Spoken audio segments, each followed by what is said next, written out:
Assalamu alaikum. Hope you are all doing well. Welcome back to our platform. December is not just about the holidays.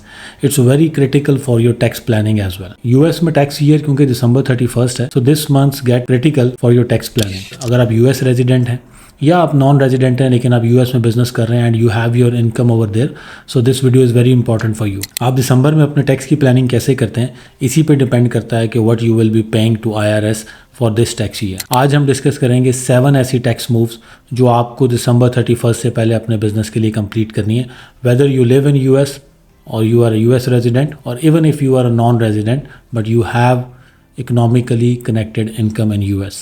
So the move number 1 is to prepay your expenses. If you have your rent, utilities, insurance premium or any office supplies जो आपको जनवरी में पे करनी है, you can pay them early in December ताकि आप उसको अपने बिजनेस एक्सपेंसेस के तौर पे अपनी टैक्स रिटर्न में क्लेम कर सकें. कीप इन माइंड कि ये सोल्यूशन कैश बेसिस पे अकाउंटिंग वाले बिजनेसेस के लिए ज़्यादा बेहतर काम करेगा. तो अगर आपके कोई भी ऐसे एक्सपेंसेस जो आपको अर्ली जनवरी में या अर्ली नेक्स्ट ईयर आपको पे करने, you can pay them now in December ताकि आप उनको अपनी इस टैक्स रिटर्न में एज ए एक्सपेंस क्लेम कर सकें, जिससे आपका प्रॉफिट रिड्यूस होगा and definitely it will help you minimize your tax liability for this year. Early next year के एक्सपेंसेस को अभी पे करने से आपको अपने प्रॉफिटेबिलिटी और अल्टीमेटली अपने टैक्स बर्डन को रिड्यूस करने में हेल्प मिलेगी. लेकिन again keep it in mind that this works best for the cash basis of accounting. Move number 2 is to set up your retirement plan और मैक्स आउट योर रिटायरमेंट.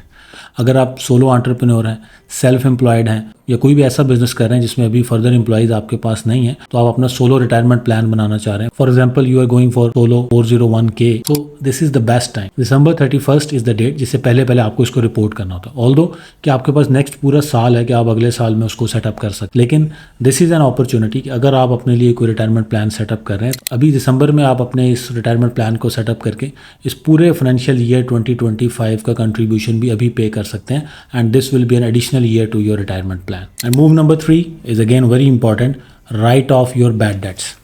अगर आपके पास ऐसी invoices हैं या आपके ऐसे कस्टमर्स हैं जिनके बारे में आपको कंफर्म है कि they are not going to pay you, just write them off and don't carry the dead invoices to 2026. It will be the part of your expenses in your profit and loss. So move number 4 is to manage your business gifts. हमें पता है कि client appreciation is good, लेकिन आपको ये भी ज़हन में रखना है कि IRS is very strict in this regard. IRS restrict करता है कि आप just $25 per person gift जो है वो उसको डिडक्शन को क्लेम कर सकते. तो आपको अपने पूरे साल के रिकॉर्ड को क्लियर रखना है और मेंटेन रखना है ताकि आप कहीं पर भी ओवर डिडक्शन क्लेम ना कर लें with regard to the business gifts. So move number 5 is again regarding the write offs, but this time it's about inventory. तो ये रेंट पे वैसे तो ये एक ऐसी एक्टिविटी है जो आपको ड्यूरिंग द ईयर भी पीरियडिकली करते रहना चाहिए.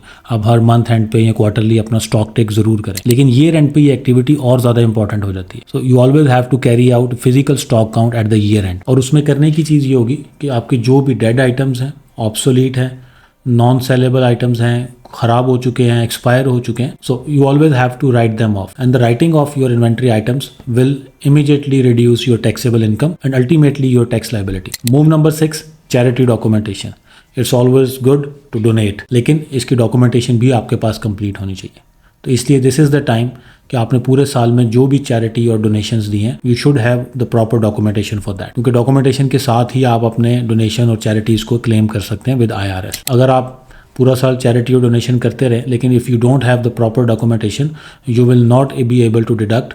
और अगर आपने क्लेम किया and in case of audit you can not provide the documentation, IRS कभी भी उस एक्सपेंस को और उस डिडक्शन को डिनाई कर सकती है. Finally move number 7 it's about deferring your income. जैसे हमने पहले डिस्कस किया था कि अगर आपने अर्ली नेक्स्ट ईयर या जनवरी में कोई भी एक्सपेंसेस पे करने एंड यू आर वर्किंग और you are maintaining your accounting through cash basis, तो आप उनको अर्ली पे कर सकते हैं दिसंबर में and you can get your taxable income reduced. Same way if you have your income and you are maintaining your books of accounting as per cash basis, और आपके कुछ ऐसे कस्टमर्स हैं जो दिसंबर या लेट दिसंबर एंड से पहले आपको पे कर रहे होंगे, so you can ask them to defer that payment to the next year. इससे क्या होगा, आपकी टैक्सेबल इनकम या डायरेक्टली आप कह सकते हैं कि आपके रेवेन्यूज या sales for this period that can be minimize. तो कोई भी ऐसे कस्टमर जो लेट दिसंबर में, खासतौर पर कोई ऐसी पेमेंट्स जो मेजर हो सकती हैं या कोई मेजर क्लाइंट पेमेंट्स हैं, यू शुड ऑलवेज ट्राई कि आप उनको इस तरह से प्लान करें या रिक्वेस्ट करें कस्टमर से कि pay it by the start of next year. So in this way you will be able to reduce your taxable income